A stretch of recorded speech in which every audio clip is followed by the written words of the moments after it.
Сонг Жун Ки жана Сон Хye Kyo жомогу хэппи энд болбой калды.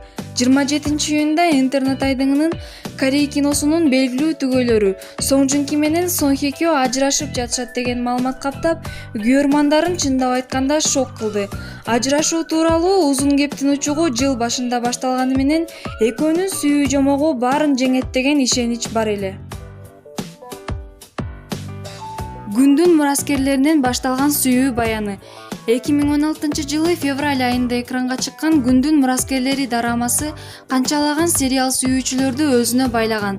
Дораманын кыскача сюжети баш каармандардын ортосундагы махабат мамилеси жөнүндө. Бул сериал көптөгөн көрүүчүлөрдүн жүрөгүнөн төнөк таап, рейтинг жараткан. Дорамадагы баш каармандардын кинодон сырткары дагы ортолорундагы мамилени жашырып жүргөндөрү кийинчерээк ачыкка чыккан. Эскерте кетсек, Сонг Жун Ки 1985-жылы, Сон Хye Kyo 1981-жылы туулган. Ошентип Түштүк Кореяда жылдын тою 2017-жылдын 31-октябрында өттү. Тойго кеткен чыгымдары болжол менен $200,000 түзгөн. Түгөйлөрдүн ортосунан карамышы качан аралаган деген суроого алардын адвокаты Пак Жи Хён 27-июнда ажырашуу процесси башталганын билдирген. Күйөрмандар бул окуянын күнөөлүүсүн Пак Бо Гом деп билдиришти.